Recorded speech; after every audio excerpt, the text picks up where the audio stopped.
Ça attire plus l'attention, il y a des images qui bougent. C'est le principe de la télé, on fait ça comme ça.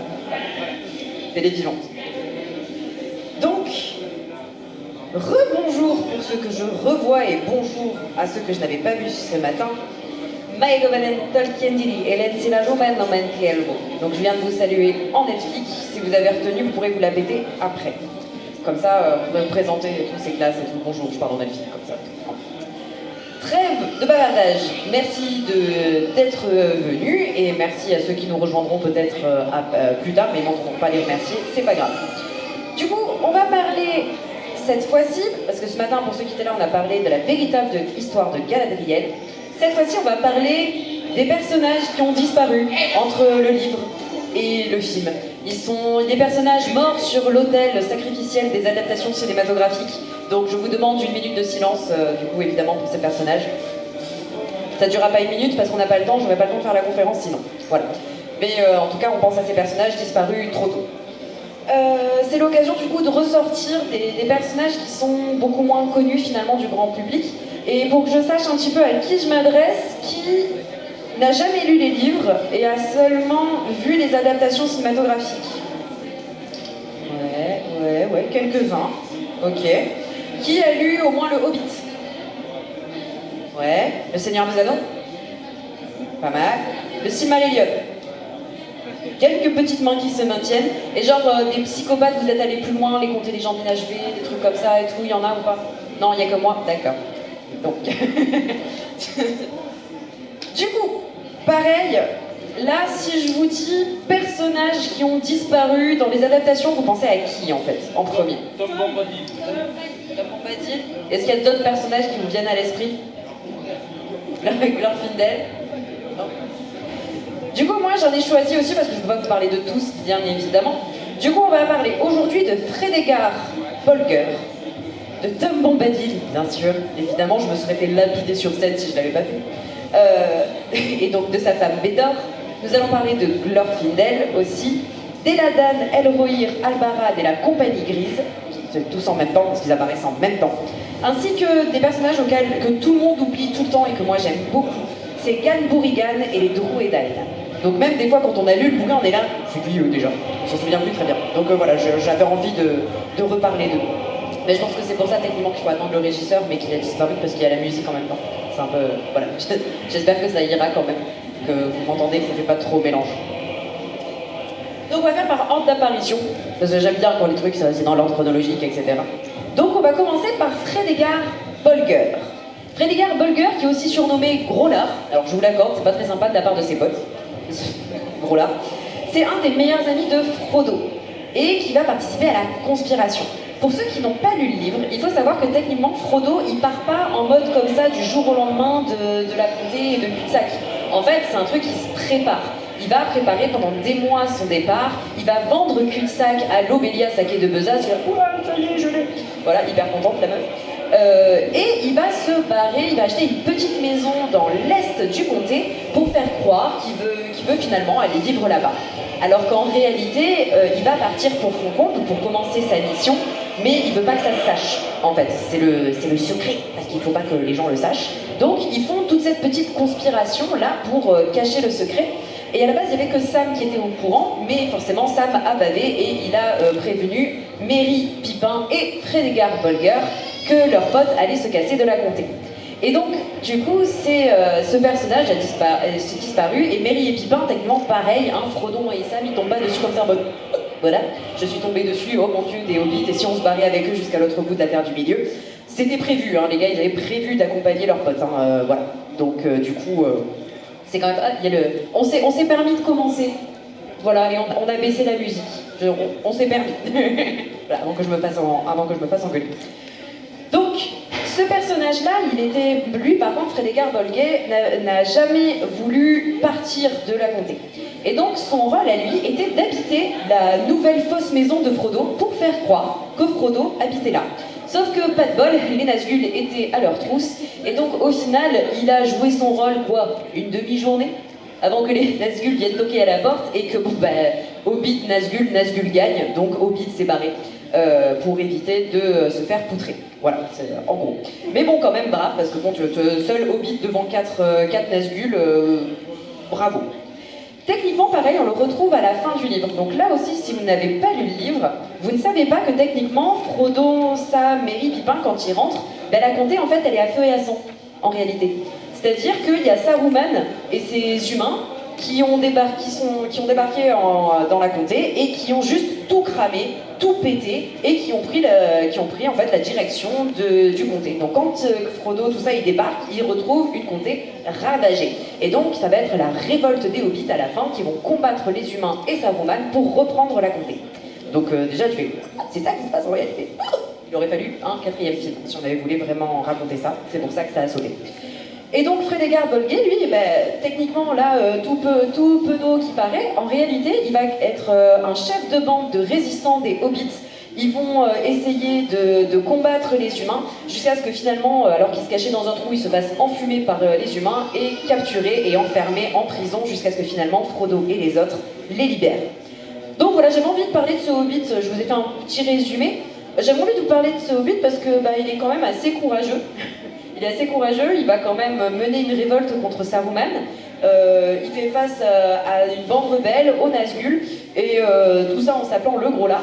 Donc je trouve que c'est un bel hommage pour ce personnage qui a disparu. Et il a sans doute disparu pour simplifier l'intrigue, parce que c'est vrai que c'était rajouter encore beaucoup de choses, rajouter un personnage qui de toute façon n'allait pas accompagner Frodo jusqu'au bout. Donc on se doute que il fallait bien, c'était compliqué de rajouter ce personnage dans l'adaptation. Ça va pour lui? Ouais. De toute façon, après, on verra s'il y a des questions, s'il faut que je m'en sorte. On va essayer de respecter le timing. Maintenant, on va parler évidemment de Tom Bombadil. J'en ai entendu un là, j'en ai entendu un autre là-bas. Tom Bombadil, notre ami Tom Bombadil et sa chérie, Théodore. Alors, pour ceux qui ne connaissent pas le personnage, Tom Bombadil, c'est un petit homme brun, barbu, trapu, toujours gai, aux yeux bleus et au visage ridé de rire.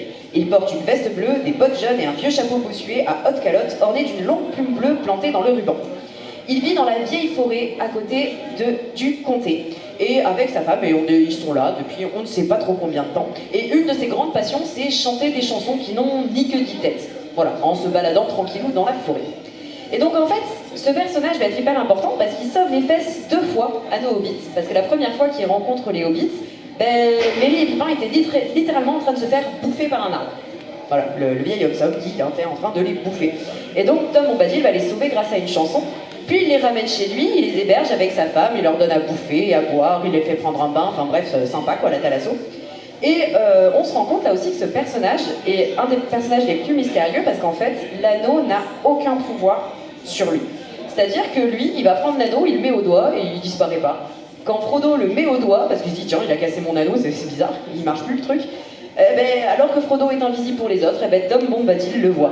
Et donc c'est un personnage là-dessus qui est extrêmement mystérieux. Et ensuite quand les hobbits repartent de chez lui, ils vont tomber dans le piège des êtres des Galgal, de sortes de fantômes un peu enragés qui les capturent.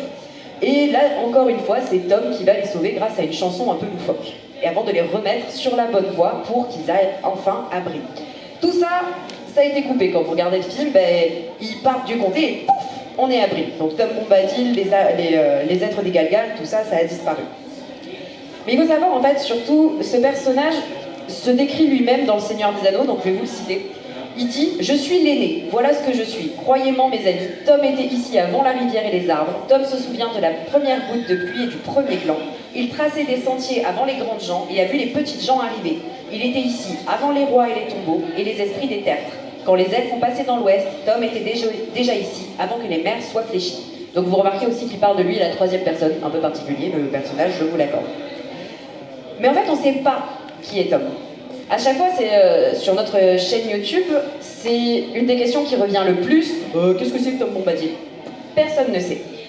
Tolkien ne s'est jamais prononcé sur le sujet. Donc en fait, il va y avoir un millier de théories de la part de fans, mais on n'aura jamais la réponse définitive. Surtout que Tolkien a précisé que c'était une anomalie ce personnage. Parce qu'à la base, c'était un personnage qu'il avait inventé pour des histoires pour ses enfants en fait. C'était un personnage complètement loufoque, qui faisait partie des histoires qu'il racontait à ses enfants. Et un jour, je me suis dit, tiens, si je le rajoutais dans Le Seigneur des Anneaux. Donc finalement, c'est un personnage qui n'a pas été construit dans cet univers et qui n'a pas été pensé pour cet univers. Et c'est aussi pour ça, finalement, qu'il n'en suit pas réellement les règles non plus. Mais parmi les théories principales, il y a que Tom Bombadil et sa femme, qui est la fille de la rivière, que Tom Bombadil aurait capturée pour pouvoir l'épouser. Là, on reparlera aussi du syndrome de Stockholm plus tard.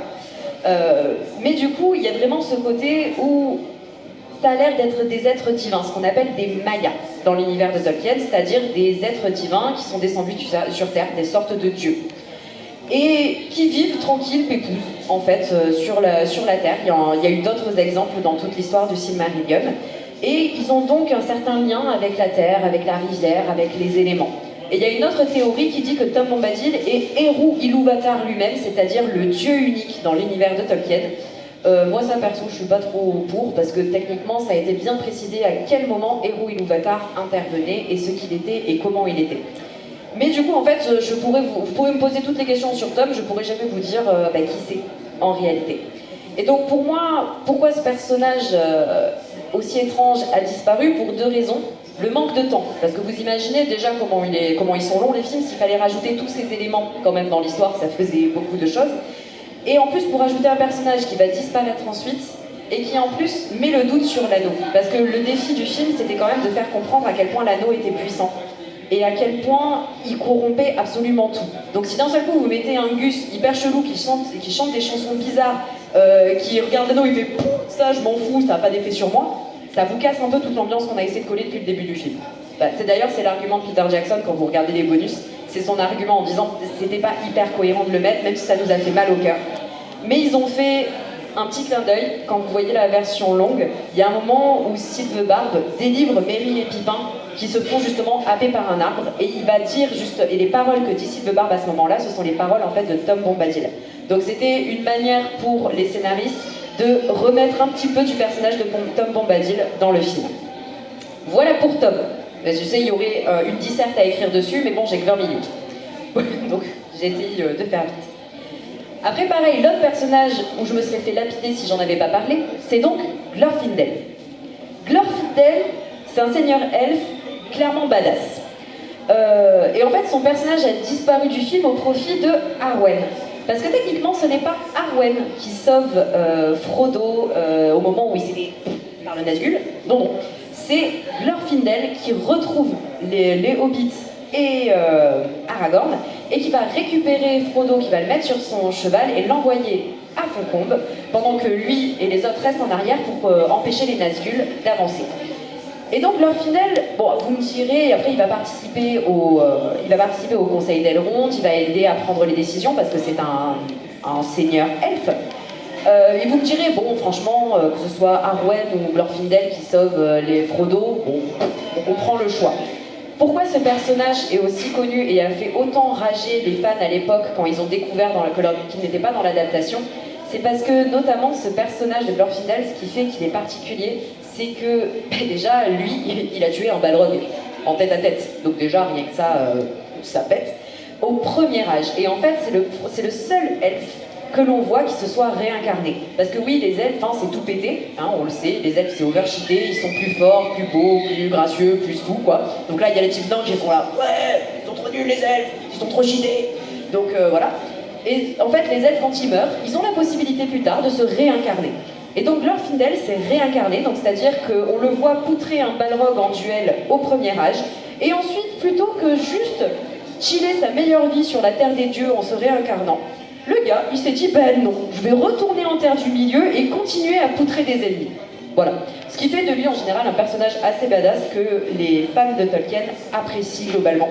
Parce que c'est un sacré elfe. Voilà pour lui.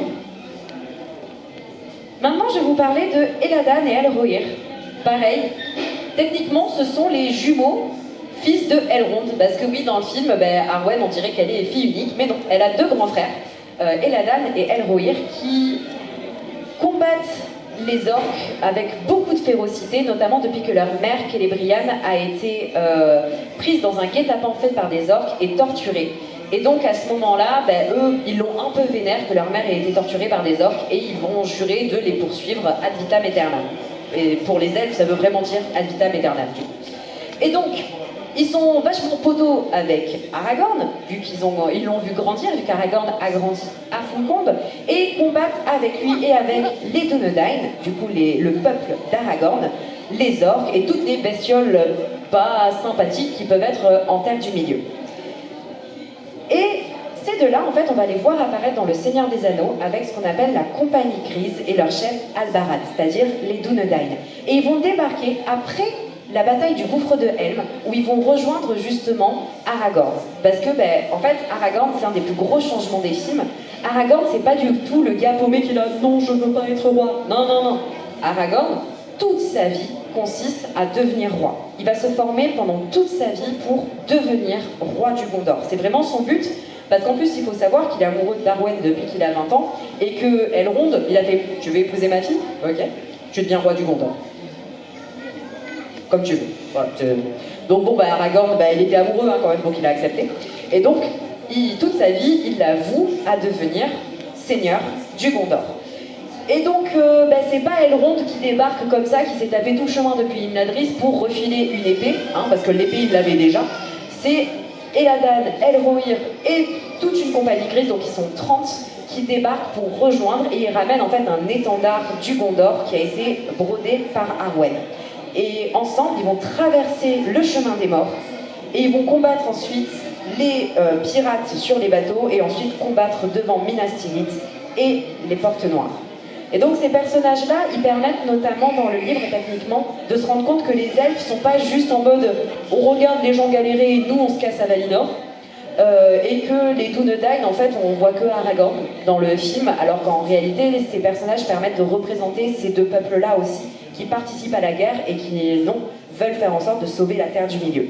Donc c'est pour ça, et en plus, assez épique. Moi, franchement, ça aurait été cool de voir la chevauchée cette chevauchée-là, mais là aussi, on peut comprendre que forcément, ça faisait rajouter encore des personnages, encore des noms, dans un film qui était déjà long et complexe. Donc c'est sans aucun doute pour cette raison que ces personnages-là ont disparu. Et qu'on croit tous que Arwen est fille unique, alors que la pauvre, elle a deux grands frères. Et on va finir avec Ganborigan et les Druedain. Déjà, est-ce qu'il y a des gens là, quand je dis ça, ils se souviennent de ces personnages ou pas? Même ceux qui ont lu Les Seigneurs des Anneaux, vous voyez comme quoi, j'ai bien fait de choisir ceux-là, plutôt que d'autres du coup. Les Druedain, c'est une race d'hommes, des humains qui sont pas hyper beaux. C'est-à-dire, ils sont trapus, ils ont la face... alors, Tolkien décrit, ils ont la face qui n'avait rien d'agréable. Voilà, donc je vous laisse interpréter les propos ensuite comme vous le voulez. Mais par contre, ils avaient de nombreux talents, un excellent odorat, une vue perçante, très bons en botanique et surtout en sculpture. Ils étaient très réputés pour ce qu'ils appellent les pierres de garde, qui les représentaient, dans lesquelles ils arrivaient à insuffler un certain pouvoir. Il n'y a pas plus de détails, même si vous me posez des questions, je ne pourrais pas vous répondre. Je serais obligée d'inventer, mais c'est pas le but. Et en fait, au fil des âges, les Druedain devinrent un peuple secret et furtif, parce que, comme ils étaient petits, chelous, bizarres, en fait, ils étaient chassés par les autres humains. Donc, ils se sont retrouvés petit à petit à devoir fuir et à se cacher finalement dans la forêt du Druadan, qui est entre le Rohan et le Gondor, en gros, sur la route entre le Rohan et Minas Tirith. Et sauf que lors de la guerre de l'anneau, Théoden, Aragorn et les Rohirrim, ils essayent d'aller sauver les fesses de Minas Tirith. Ils ont été appelés par le Gondor. Et donc ils débarquent, sauf que les orques, ils ont bloqué tous les passages habituels. Donc t'es là avec ton armée, tu dois sauver Minas Tirith et le passage il est bloqué. Donc comment tu fais? Tu as un peu le seum à ce moment-là. Et donc, qu'est-ce qui se passe? Ils vont rencontrer les Druedain dans la forêt de Druadan. Voici comment leur chef, Ganborigan, est décrit. Théoden et Éomer étaient assis là, et devant eux, sur le sol, était accroupi une forme étrange et trapue. Un homme racorni comme une vieille pierre, les poils de sa pauvre barbe tombant comme de la mousse sèche d'un menton bulbeux. Il était court de jambes et fort en bras, épais et ramassé, avec pour seul vêtement une ceinture d'herbe passée à la taille. Donc c'est un peuple assez primitif, il parle de manière assez primitive, il parle des branches qui font mal pour parler de l'acier, enfin, voilà, c'est vraiment une population humaine qui n'a pas développé la métallurgie, qui n'a pas développé tous ces aspects-là, et qui sont vraiment proches de la terre et des arbres. Ils vont communiquer d'ailleurs entre eux dans la forêt, au travers de tambours, etc. Et donc, je me suis perdue. Voilà. Et donc, leur chef, Gan Bourrigan, va sauver les fesses de Minas Tirith, en fait. Et c'est pour ça que j'avais envie de parler de ce personnage, parce que lui, il aime pas les orques non plus. Pareil, là c'est une constante dans l'univers de Tolkien. Même si vous ne pouvez pas vous blairer entre peuples humains, il y a les orques à combattre, là on s'entend. Globalement, tout le monde est d'accord pour aller poutrer des orques. C'est plutôt une bonne manière de faire cohésion de groupe. Et ça devrait en penser pour le team building, ça. Poutrage d'orques, ça devrait être sympa. Voilà, proposez à vos patrons en rentrant lundi. Et donc, malgré le fait que son peuple ait été harcelé pendant des années par les Rohirrim, chassé, etc., en fait, Gan Bourrigan va leur indiquer un chemin au travers de la forêt pour leur permettre d'éviter les orques et d'arriver jusqu'à Minas Tirith, ce qui va permettre de sauver les fesses de tout le Gondor. Donc, merci Gan Bourrigan. Et d'ailleurs, lorsqu'Aragorn va devenir roi du Gondor, il ne va pas oublier ça. Et il va revenir près de la forêt de Drouadan et céder cette bout du terrain aux Drouedan et à Gan Bourrigan. C'est-à-dire que maintenant, ce peuple aura sa forêt et que personne n'a plus le droit de les chasser, que désormais ils sont considérés comme des amis du Gondor. Et donc ça fait plaisir pour cette espèce qui s'est quand même fait harceler pendant 3 plombes et des années et des années. Donc voilà, je voulais parler de ce peuple parce que ils font une toute petite apparition dans le livre, ils sauvent les fesses de Minas Tirith et tout le monde les oublie. La preuve, même ceux parmi vous qui ont lu Silmarillion, qui ont lu Le Seigneur des Anneaux, vous les avez oubliés. Et donc voilà, j'avais envie de rendre un peu justice à ce personnage-là. Donc là aussi, on comprend pourquoi ils ont été sacrifiés dans l'adaptation, parce que ils savent dire qu'il fallait faire tout un design de peuple, etc. pour 5 minutes d'apparition. On concède qu'ils aient un petit peu fait sauter les personnages. Mais je trouve ça dommage quand même. Après, techniquement, là aussi, comme pour les autres tout à l'heure, il y a un clin d'œil dans le film à ces personnages. Vous savez, quand Elrond vient apporter l'épée à Aragorn, il remonte comme ça, tout un chemin là, sur la cité, et à un moment, on le voit arriver de face, et derrière, il y a une grosse statue. Vous regarderez, en rentrant, là, vous allez voir sur votre DVD, tout ça. Et en fait, ces statues, c'est justement un hommage aux statues faites par les Drouedain. Ces statues dont je vous ai parlé tout à l'heure, qui étaient la renommée de ces humains. Et donc, c'est le petit clin d'œil que Peter Jackson a fait, du coup, à ce personnage et à ce peuple, en mettant au moins leur héritage culturel dans l'image. Même si c'est furtif, il faut vraiment savoir, quoi, en gros. Enfin, bref. Voilà. On va s'arrêter là. Là, pareil, j'ai réussi, franchement, il y a 23 minutes. On m'a dit 20 minutes, je fais 23 minutes. Parce que pareil, j'aurais pu vous parler de Nob, le Hobbit, de qui j'aurais pu vous parler. Je me suis Yoreth aussi, que j'aimais bien.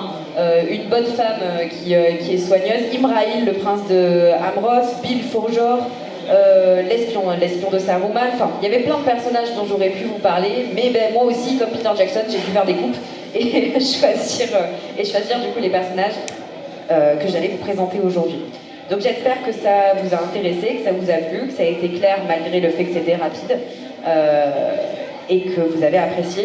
On a un petit peu de temps, je pense, pour des questions si vous en avez. Et si on n'a pas le temps ou si vous êtes trop timide pour lever la main, au pire, on retourne à notre stand et vous pouvez venir nous parler. On mord pas.